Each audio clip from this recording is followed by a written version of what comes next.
Korean griddle grease and the smoke from late morning weed in the air. Winds light and variable, the sweet stink of sun-warmed trash bags. This was the Indian summer the Algonquins had wanted to be rid of and succeeded, absconding with their jewels and hilarity. The vibrating scorch and scotch of the subway. Sulphurous sewage exhaled from the hard open mouth of the Broadway local. Block after block of brick and concrete buildings, some roaring, some asleep, encaged in geometric jungles of scaffolding. Traffic rumbled like a sea, ambulances practiced their glissandos. Authority was the merchandise as well as the port. Authority in quotation marks was everybody's brand. Vespas sped by seemingly without riders. Finn got the young attendant to retrieve the car from the garage, early from the early bird special. While waiting, he noted a bicycle rickshaw slowing in front of him. Its driver resembled Pete Seeger, replete with a neat wool cap, a flannel shirt, suspenders. But instead of crooning turn, turn, turn, he was screaming, watch, watch, watch at the top of his lungs. Watch out for the instructions under the hood. Don't think they're not there. Be afraid of the silver ladies and the pink wires and the shoes, the shoes, the shoes. The white schizophrenics were allowed to ride bikes here. The black schizophrenics huddled under blankets and cardboard on sidewalks against the facades of the skyscrapers. Pieces of paper rolled into jars with scrawled writing facing outward. I'm not homeless. This is my home. Hey, the man running the food cart on the corner of 28th shouted at the Pete Seeger bike cabbie. Dude, you need a burrito? Then the bike cabbie drove away. The Chelsea cookware bombs had happened 1 month before. People were both moving on and not. The smell of the city in the morning, the mix of food and smog. Triggered in Finn the trips to strange cities he had taken as a child. He had been made to be up too early with his school groups or his family, and now he could feel again the vague terror and strange adventure of a world happening simultaneously and separately from the world he was from. Cities seemed cobbled together from parts of other cities and other times. These days, people spoke loudly into their own cell phones. He recalled when he had first heard people doing this at the turn of this century, talking loudly in public on phones he couldn't see. He had been in disbelief. It was like everyone had willingly become insane. The disbelief times were now gone, but the voluntary insanity had remained.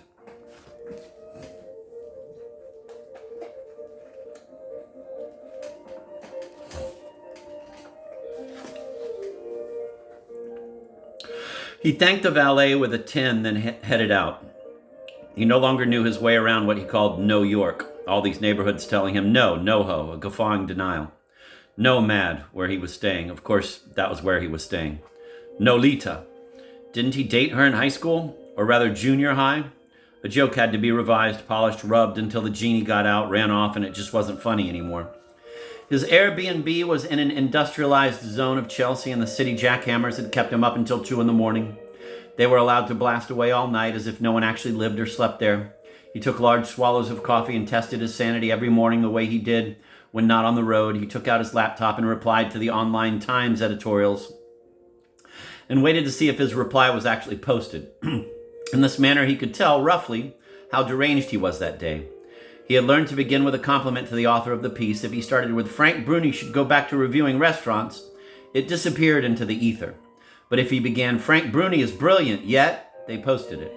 Twice he was a reader's pick and once an editor's pick, but mostly he was just part of the pile-on that substituted for breakfast conversation before the comments section eventually closed from inundation. He was Melvin H. from Ohio, and he believed he might be the only Melvin H. in Ohio, and since he wasn't really Melvin H. from Ohio, he kind of imagined there were no Melvins in Ohio at all. This all was an inefficient way of testing his own mental health and cognition, since he did not believe the online dementia sites. Those online dementia quizzes were gaslighting him.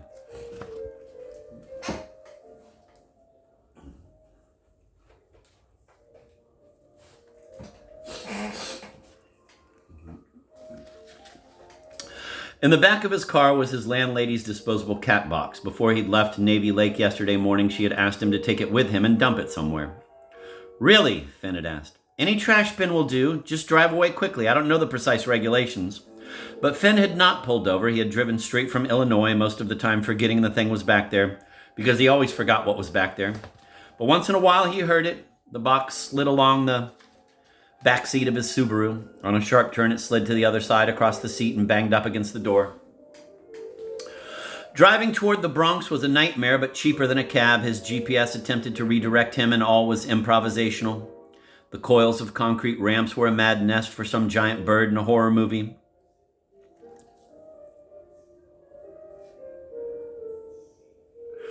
On the Grand Central Parkway, 18-wheelers, fulfillment by Amazon, lurked in Finn's blind spot, then passed violently on the right, splattering mud on his windshield, which he smeared and smudged and dimmed with the wipers on their frantic high speed, as well as the squirters with their buoyant blue spritz. Occasionally, a truck let loose with its horn. The salvos of an ocean liner came ashore. Occasionally, a truck let loose with its horn. The salvos of an ocean liner come ashore. He had not approached from this direction in a while and hardly had a moment to ponder the sign for the Triborough Bridge and see how it had become the RFK, a carpet-bagging brother bridge to the charming Prez's airport. Another thing he could not quite say to his students, for whom he was their official disabuser. But the subject of brothers was on his mind. He was trying to mold moments into anecdotes for his own dying one. They should be anecdotes that were amusing if the listener were actually leaving this earth, but they should not make the dying laugh in a way that made them want more of life. The dying should laugh wearily in a way that said, okay, enough.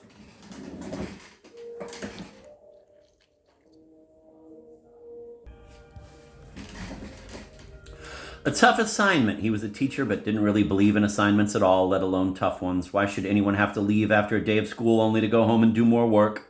And who was Major Deegan, anyway? A take-home exam marked on a bell curve with no liberty, only death. Give me one or the other. Who said that, boys and girls, ladies and gentlemen? And why are these two conditions, liberty and death, considered mutually exclusive? Support your arguments with examples. Finn had been teaching school too long. Pop quiz. Who was your birth father? 1 out of every 10 people have a different dad from the one they think is theirs.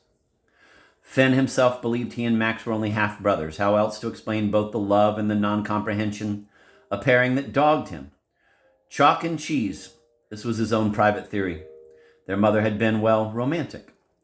He was approaching the neighborhood of the hospice with a flash of light scarring the periphery of his right eye, from the glare of steel suddenly pulling into view and causing him to veer. The flash was now etched there, another reminder of the proximity of death, as if he needed one more. When he turned his head, it darted and flew like a quick white bat. He supposed much in his life was exactly that, a truck that had not yet hit his vision and so was just lurking blindly there, reaping and grim. The steady crawl of a tsunami in the rearview mirror coming up from behind. Instead of slowing, he sped up. How scattered their family had become, both brothers figures of displacement, their departed addresses stacking up thinly behind them, as when people once put new postage stamps on top of old ones in order to reuse the envelope. He swung onto the first Riverdale exit, in addition to the dried filth of the cat box sliding around behind him. Glass shards in a paper bag from a broken goblet rattled farther back in the hatch of his car. He kept forgetting about that, forgot until he took a sharp corner as he was doing now, and it all clacked around back there louder than the sliding cat box. The Airbnb had kitchen privileges, and he had voluntarily helped with the dishes, though now he had been asked by his host, in addition to dumping his Navy Lake landlady's litter, to find a replacement amber-hued goblet for the one that had broken when Finn had lifted it, still warm, out of the dishwasher. Tasked honorously by both the Airbnb host and his landlady, this new condition seemed his strange and unexpected fate. Last night, Finn had wrapped the glass in a newspaper and placed it in the kitchen trash can. He had failed to leave a note to explain properly, so in the morning the host removed the entirety of it and constructed a tiny sculpture, the stem holding the jagged amber pieces skyward, replete with an angry cardboard sign that read, WTF, in bright black Sharpie. Because Finn's brother was dying, even the idea of this assignment to find a replacement glass, or else he would be fined and kitchen privileges would be revoked, the cardboard also said, irritated the hell out of him.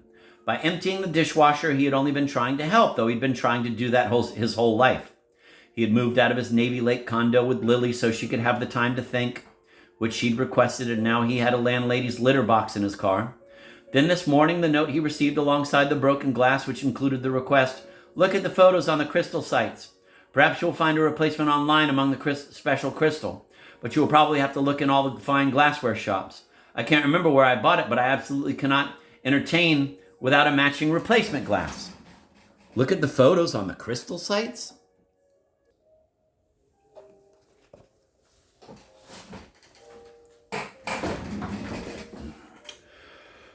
Just last month, his same Navy Lake landlady had made Finn go to the plumbing showroom to shop for a new toilet to replace the limed-up one his bowels had fallen victim to his second day of residence. The salesman on the showroom floor had sized up Finn's thighs. "You may need a larger seat," he said, and had him sit down on several of the toilets in the public showroom. He directed Finn to yet another, and soon Finn was striding from display toilet to display toilet and just sitting on them. "Well, now try this higher one. More comfortable for reading. Now stand and face the toilet so we can see how the aim would be." "I don't think a man has ever spoken so intimately to me before," Finn had said. And then the salesman showed him how the seat would fall in slow motion rather than with a loud clack. "Your wife will like that." Finn knew he was then supposed to reveal he wasn't married, but instead he just said, "Will she?" What he really wanted to say as he sat on various toilets all around the showroom was, "May I please..." What he really wanted to say as he sat on various toilets all around the showroom was, "May I please have a little privacy?" He would tell his brother, Max, these stories to amuse and distract him. It was like taking crap after crap right there in the store. To let Max know the madness of the world he was leaving. Not that Max didn't know, but there were illustrations that might ease the transition. The drive into the hospice parking lot was a concrete descent that seemed endless but purposeful. A preparation for hell. When he found a spot on the final level, it seemed like a warm bed for a tired man. All experiences, boys and girls, ladies and gentlemen, express one another if you let them. He got out and locked the door, a fat, shimmering, purple-necked pigeon, somehow trapped down there, waddled up to him intently like a cat, then waddled away.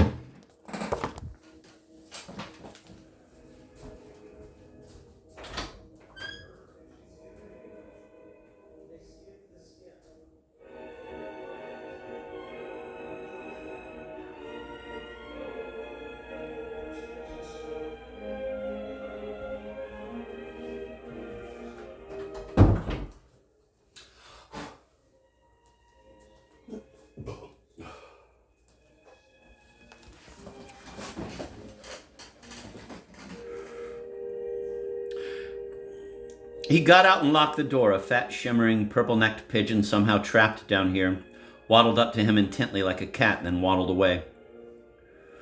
He had last been with Max during the long months of chemo, but had not until now returned to New York to pay a visit to this hospice. He had been told by Max's wife, Maureen, not to tell Max where he actually was when he asked, or Max would try to leave. "When he asks where he is, just say the hospital," she said. Maureen had about 2 weeks of sobbing that she hadn't gotten around to yet. "Will you be there?" asked Finn. "I'm so burned out," she said. "You'll see the Ghanaian aide I hired. He's great. His name's William. Sometimes his brother subs for him. They're both very dear." "William?" "Yes, William," Maureen said brusquely. "Max will be pleased to see you, if he recognizes you." She exhaled an exhausted, unsympathetic sigh. The dying. What a fucking pain in the ass they were. The elevator up to the lobby and then another one up to the 4th floor were both empty despite all the cars, as if the parking lot were being used by some other business, one having less to do with death.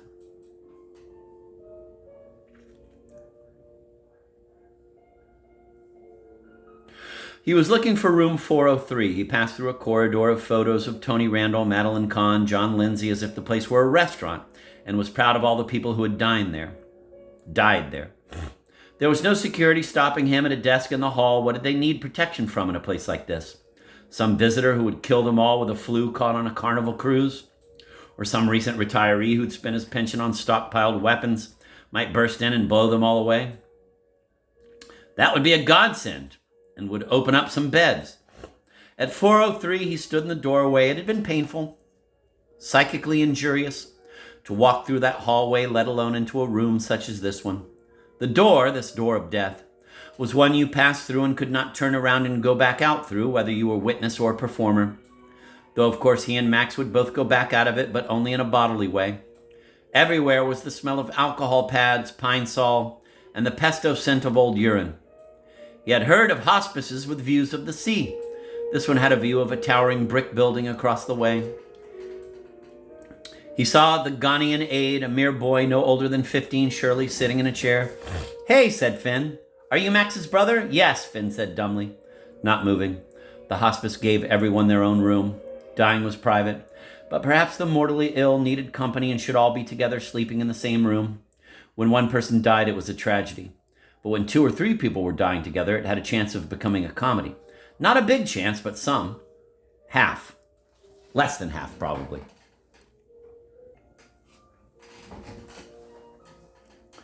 Fluorescent light rinsed the room. There were a few bent flowers and cards on a side table. Max had not made a particularly good haul for a dying person. Death, where was thy plunder? The aide's face was cheerful and kind, as if eager for any emissary from the outside world, even if it were only Finn. The boy's eyes widened, and he pointed to the bed, which was hidden to the left behind the door. It seemed to Finn that all rooms should flow to the right, not to the left, and that this would be yet another wrong turn. He stepped in to see Max, gaunt with the large, sunken eyes of the dying. Max had grown a strange, stringy beard, entirely white. What tidings to bring to a man in such shape? Finn had no tidings. Max moved his face slightly to stare at this new visitor, though his eyes goggled around and plastic tubing was taped beneath his nose. The blue cannula of oxygen. Max flicked his long, yellowish fingers up in an almost wave. "I've come to cheer you up," said Finn. "Oh," said Max, matter-of-factly, and reached his right hand slowly toward him. "I've become an object of dismay, I guess." Finn had never seen Max this thin, and so had never really noticed the long, slender bones of Max's hands. How beautiful they were. Chemo or cancer, who could say?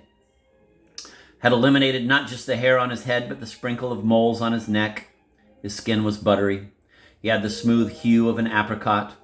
He was a manila envelope getting ready to be mailed. Finn sat down on the edge of the bed. Max closed his eyes and seemed to fall back into the upside-down world of the sick.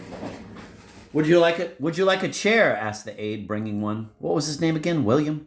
Finn did not mean to be rude.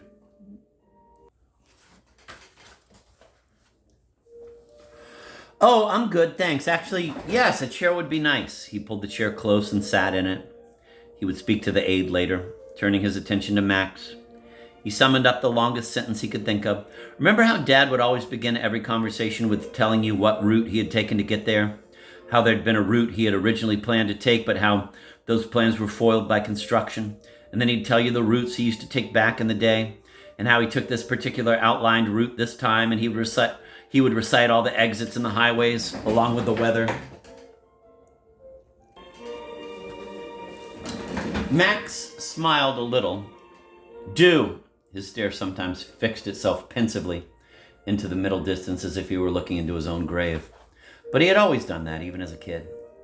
"So I'm going to both do that and not do that." Finn reached into the canvas bag he'd brought. He needed props to keep from babbling and props to help him babble. "I brought a photo for you." In it, the two of them were holding baseball bats at the local rec field some long ago year in the 70s.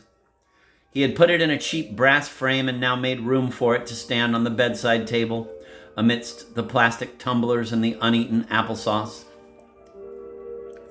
"Thanks," said Max, glancing at it. Finn once more noticed Max's silver tooth, arranged by their mother, who had been saving money from their cop father's paycheck for her own orthodontia. She had waited 25 years for braces on her slightly buck teeth, and their father had saved up money.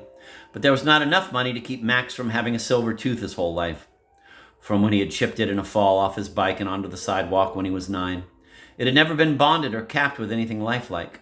He was a forever pirate on the ship of life and had somehow accepted it. And in the end, their mother's orthodontia had straightened her teeth only slightly, her overbite persisting despite all. I'm going to reread that just for fun. Amazing detail. I love my Lorrie more. "Thanks," said Max, glancing at it. Finn once more noticed Max's silver tooth, arranged by their mother, who had been saving money from their cop father's paycheck for her own orthodontia. She had waited 25 years for braces on her slightly buck teeth, and their father had saved up money. But there was not enough money to keep Max from having a silver tooth his whole life, from when he had chipped it in a fall off his bike and onto the sidewalk when he was 9. It had never been bonded or capped with anything lifelike. He was a forever pirate on the ship of life and had somehow accepted it. And in the end, their mother's orthodontia had straightened her teeth only slightly, her overbite persisting despite all. Do you remember this day? Finn asked, indicating the photo. But why would Max recall? Finn had preserved and reshaped his memory around this picture, but only he, not Max, had been in possession of it, so it was all on the new side to Max. Sure, not sure, said Max. His eyes tried to focus. The whites of them were turning the golden earwax brown of bruised fruit.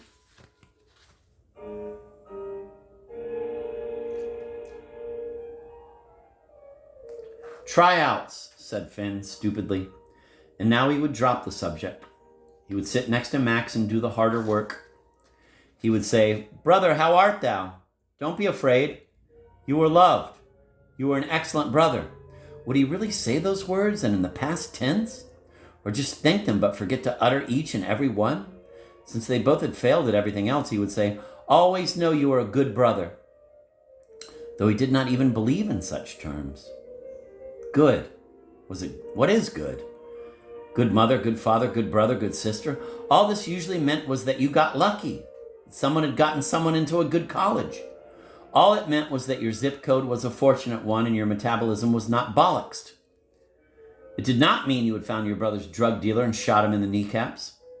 It did not mean you had cured anyone's cancer. Good this, good that. After years of teaching, Finn did not believe in good anything. He believed in interesting, serviceable, dangerous, providential, unlucky, cruel, mercurial, funny, unreal. He believed time was a strange ocean through which we imagined we were swimming rather than understanding we were being randomly tossed. I'm going to reread that. It's just too good.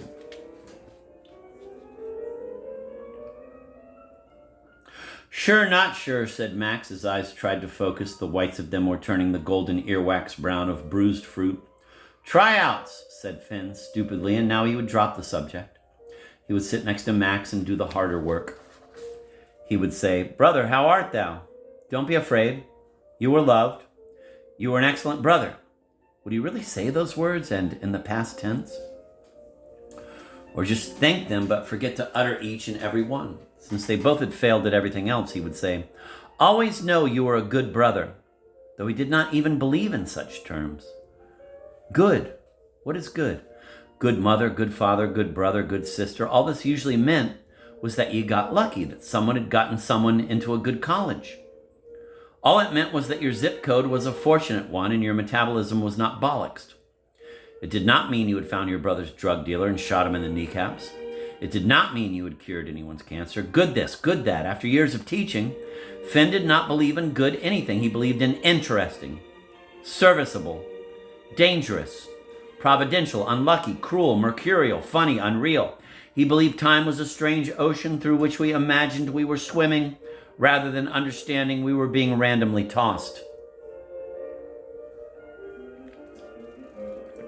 I don't know where I am, said Max. His eyes now were suddenly wide and frightened, darting around the room, terror sometimes passing over his face. He lifted his head, but the rest of him did not follow. I need to get out of here and back into chemo. Finn could not stick to Maureen's lying, placating script. He would tell Max he was not in a hospital, but in a hospice, the place where one dies, when all hope and hospitals are done, the real beginning of the real end. He would tell him the truth. You're in the hospital, said Finn, clearing his throat of the lie he had managed anyhow. He was a cooperative coward. We'll figure this out. There was no one very heroic in their entire ancestral line, he was pretty sure. Max sank back into his pillow, his eyes swirling in his head. They didn't burn with the last fierce light of the dying, but goggled about in their watery way. I gotta get into chemo, Max said. Last year when he was in chemo, Max would conk out with a Benadryl drip on an easy chair recliner as a plastic bag or toxic brew drained into him through the Hickman port. But not before he would smile and flirt with the nurses who were not even nurses, really. Marry me, he would say to all the young ones. The meetings with the oncologist that Finn had accompanied Max on were nightmares. The oncologist would sit cross-legged in yoga pants on the examination table, and Max would sit in a chair. The doctor would then complain about not having enough research grants from the med school So we were all looking for Steve Jobs to help, the oncologist said more than once. He could have cured this cancer. His very own cancer. But did he? No. Instead, he bought a house in Tennessee to be first on the liver transplant list. The oncologist's great brilliance as a healer had been thwarted perhaps by a lack of actual brilliance, and certainly by the unluckiness of his patients, so he would blame Steve Jobs. Why not? I'm sure there was money left over, Finn had said nonsensically. It was just a house in Tennessee. You bet there was, said the oncologist, but it hasn't come to us. Yet, said Finn. The doctor had then closed his eyes. It was easier to speak when you didn't have to look at people. Max, my friend, you've got about a year. That's when I'm retiring. But it was now a year and a half later, and the oncologist had retired anyway. I didn't know you'd lived this long, had been his lovely departing words to Max. His healer's arms folded, his physician's eyes closed, his pursed mouth suggesting he was partly impressed with Max and with himself, and also suppressing a purple shade of shame. He then patted Max on the back and left the room to make contact with his financial advisor and his travel agent.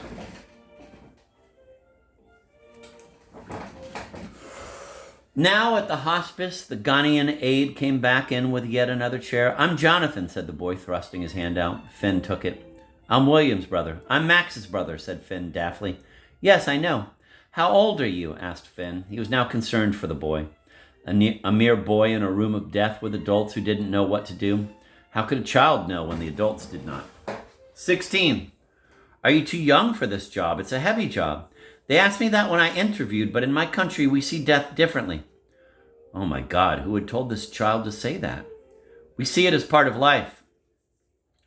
I'm not dying, piped up Max, who was not asleep after all. Yes, it certainly is that, said Finn, completing Jonathan's sentence. Death is the new life. He had started to think, and he hoped it would be cheaper. What if it weren't? What if you got there and they charged for everything? The prices and numbers so long they were a form of computer programming. Are you watching this TV? He asked Jonathan. On the screen were two attractive people arguing about someone named Monica. Only a little. The World Series is on, Finn said. Please, let Max watch the sports channel. Okay, that's fine. My brother was watching this show before he left, and when I took over his shift, I just started watching too.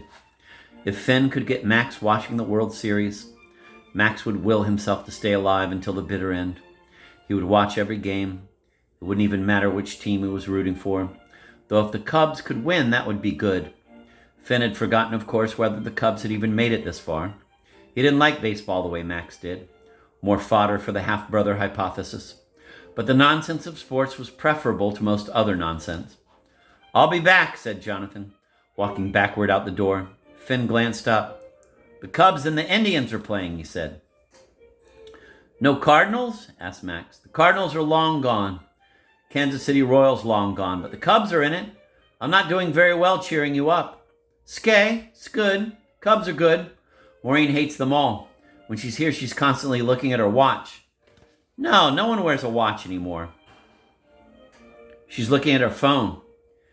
You have to be actually dead not to see someone looking at their phone, Finn did not say. What can you do? He said instead. How's Lily? Speaking of misery? Indeed, how was Lily? He had never really closed out the tab on Lily. He wasn't over whatever it was they'd had. What had they had? A lot of years.